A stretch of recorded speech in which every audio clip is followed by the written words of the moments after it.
Kembali lagi sekarang tentang kebangsaan.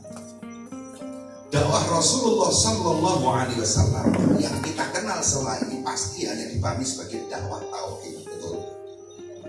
Padahal ada satu petak dakwah baginda Rasul yang kurang populer. Saya nggak tahu apa gara-gara kita semakin gemar belajar secara instan atau bagaimana. Tapi ada satu petak dakwah baginda Rasul yang kita sering tidak menghiraukan, yaitu dakwah kebangsaan. Dakwah baginda Rasul sebetulnya dua. Pertama jelas dakwah tauhid. Yang kedua adalah dakwah kebangsaan. Wathiqatul Madinah atau layak disebut sebagai piagam Madinah. Silahkan di browsing, pasalnya lebih dari 60 pasal. Piagam Madinah sudah ada terjemahan bahasa Indonesia dengan terang, terjemahannya lumayan baik. Pasal pertama, mari kita garis bawahi. Innahum ummatun wahidatun min duninnas. Innahum mereka itu siapa? Yang mau menandatangani dan menerima adanya piagam. Fakta sejarahnya yang mau menandatangani dan menerima piagam Madinah adalah dua kutub utama, yaitu Muslimin dan Yahudi.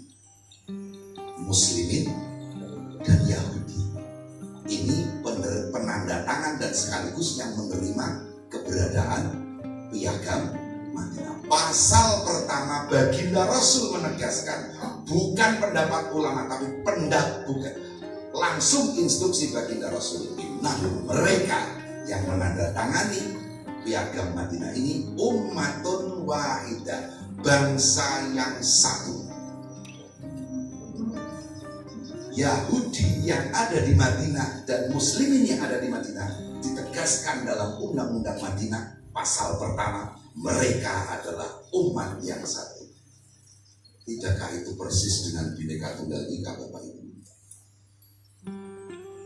Kemudian Rasulullah SAW juga bersabda, Ahibbul Arab, cintailah Arab, li'anni Arabiyun, karena saya orang Arab.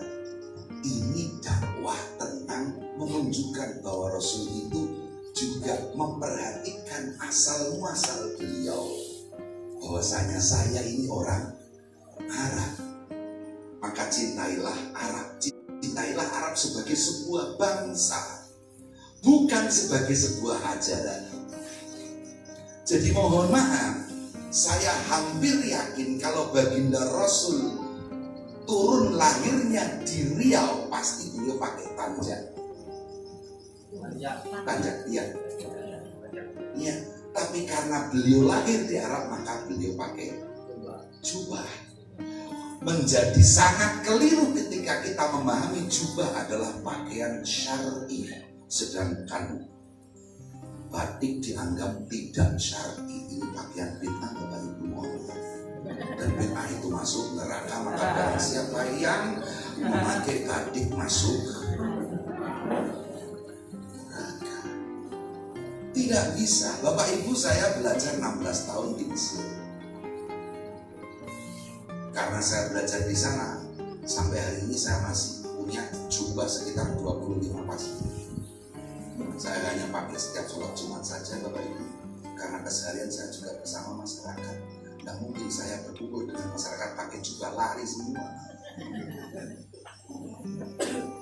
Sebab prinsip pakaian hanya satu, sesuai dengan adat istiadat, dua, menutup aurat. Hanya itu pakaian syar'i, bukan bentuk tertentu. Maka asalkan batik itu menutup aurat, maka itu pasti syar'i. Sebaliknya, meskipun jubah tetapi bolong di sebelah alat kelamin, apakah kita masih meyakini itu pakaian syar'i? Betapa nistanya pemikiran kita kalau hanya berpikir syakliat atau kemasan, atau apa? Kemasan. Kita jarang berpikir secara substansial. Substansi pakaian sekali lagi, satu kepantasan, dua menutup aurat. Tidak ada model tertentu. Baginda Rasul menyatakan at-taqwa hauna, bukan at-taqwa hauna, tapi at-taqwa hauna. Meskipun bapak pakai tanda, meskipun saya pakai belangkon, asalkan di sini ada takwa, maka itu sudah syar'i, bapak. Itu. Nah, jadi ternyata baginda Rasul selain dakwah tauhid adalah dakwah kebangsaan. Mengapa bapak ibu? Karena siapapun orangnya, jika tidak terwadai dalam satu nation, dalam satu negara, maka betapapun Anda punya pesawat pribadi, saya jamin di luar pandemi pun Anda tidak bisa naik haji. Jika misalnya Anda ngotot, saya ingin mendirikan negara Kampar Merdeka. Negara Kampar Merdeka mampu, punya banyak minyak kok. Saya lihat tadi perjalanan, Masya Allah, ini Jannatullahi fil ard, surga Allah di bumi ini, termasuk Kampar ini. Merasa sudah cukup mendirikan suatu negara, silahkan. Tapi saya yakin salah satu rukun Islam yang kelima adalah berangkat haji. Meskipun orang Kampar semuanya punya pesawat jet pribadi, pasti tidak akan bisa masuk wilayah kerajaan Saudi Arabia. Karena ketika di jalan, di udara, sebelum nyampe sudah ditanya oleh menara tower pengawas, lalu perkenalkan pesawat Anda dari negara mana? Negara Kampar Merdeka. Tidak ada, Anda bukan negara. Silakan kembali, kalau tidak kembali kami timbang, betul? Makanya orang Arab punya adagium yang luar biasa. Tidak perlu banyak dalil untuk mencintai negeri ini. Orang malah menjadi salah paham ketika kita lihat hubul waton minal iman, dikiranya itu sabda baginda Rasul. Itu bukan, itu makalah ulama. Itu makalah ulama. Tapi tidak perlu kita berdebat tentang dalil. Kalau kita masih berdebat tentang dalil, tentang cinta negeri ini, cinta tanah air, maka kita belum menemukan dalil, sudah perang sendiri. Baik, saya haturkan satu adagium orang Arab. Orang Arab luar biasa. Berkata seperti ini: jika kau kehilangan emas, itu kok emas masih banyak gantinya, betul? Jika Pak Kamil kehilangan istri, banyak gantinya juga. Jika kita kehilangan istri, demikian juga itu. Jika kehilangan suami, masih mungkin ada gantinya, bukan? Masih mudah-mudah. Tapi kalau jika kita kehilangan tanah air, dari mana kita dapatkan gantinya? Nah, mungkin. Sekali lagi, meskipun orang Kampar kaya, misalnya saya dari Jawa Tengah berhasil menjajah Kabupaten Kampar, maka Kampar praktis menjadi wilayah saya, betul? Kemudian karena Kampar orang-orang kaya, beli tanah di Papua misalnya. Pertanyaannya, apakah tanah yang Anda beli di Papua bisa dikasih nama Kampar? Bisa.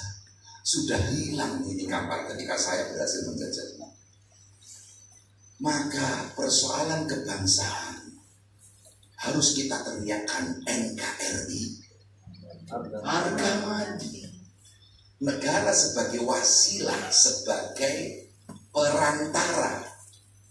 Bapak Ibu, di Palestina setiap hari Jumat kaum muslimin lelaki pasti pergi sholat Jumat, tapi sekaligus sebelum pergi selalu pamit kepada anak istri, karena seringkali tidak kembali ke rumah, kembali ke keranda.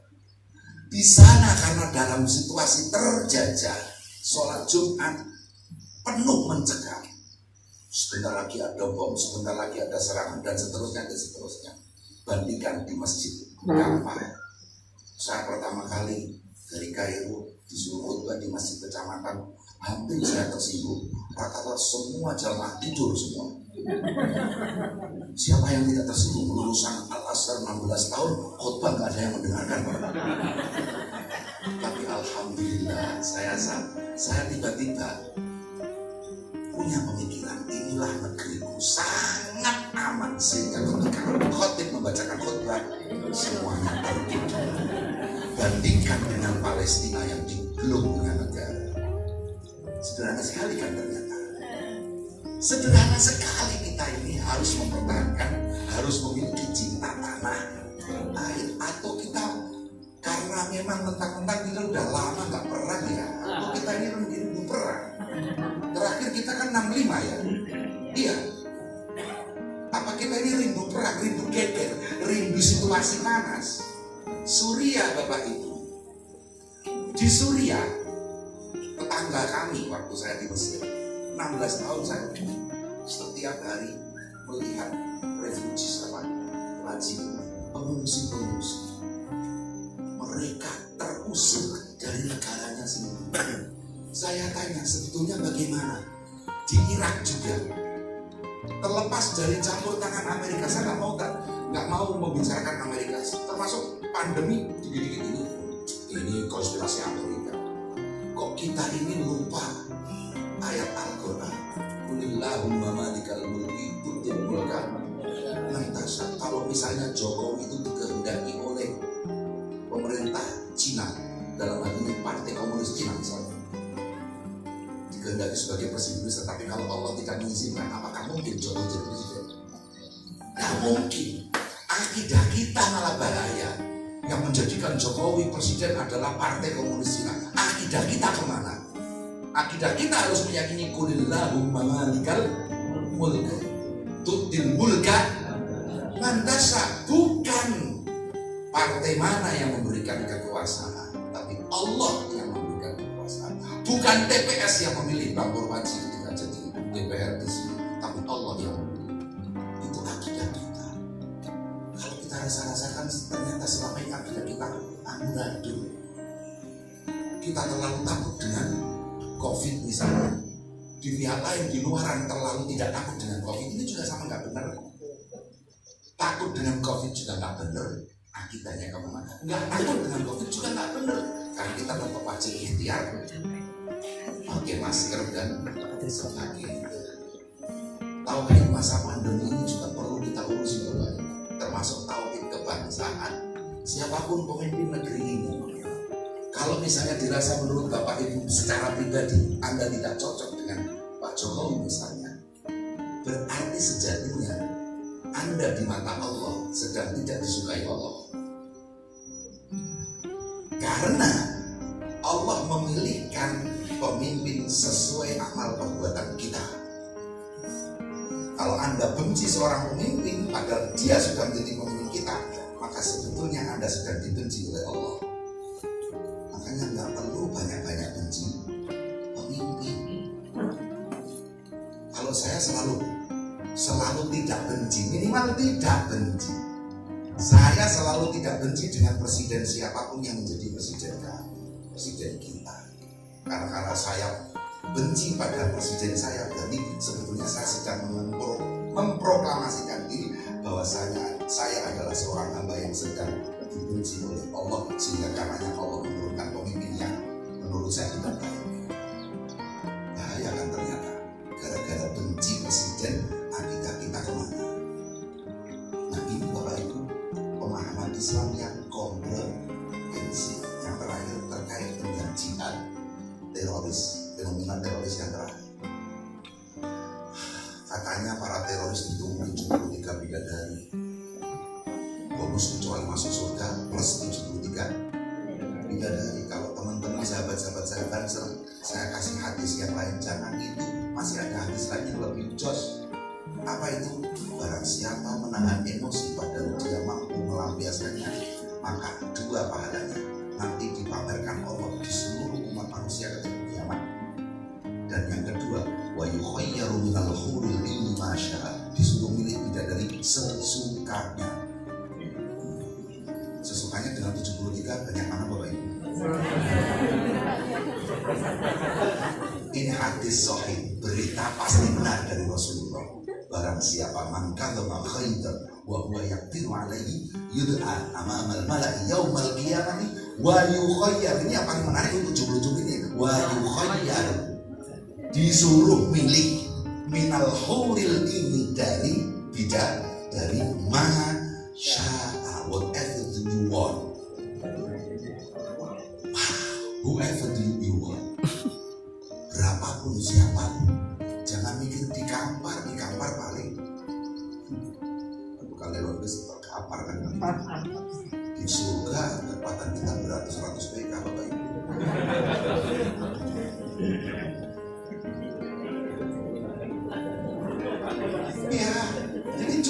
kita menahan saya ingin kembalikan kepada apa yang terjadi di Suriah.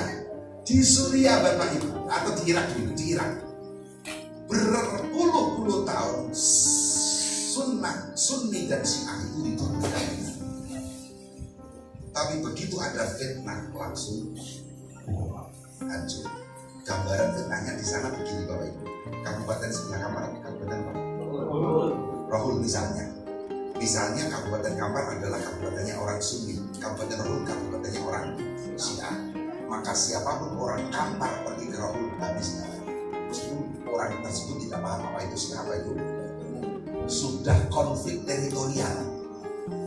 Pokoknya asal orang dari A berarti dari kelompok A, orang dari B berarti dari kelompok.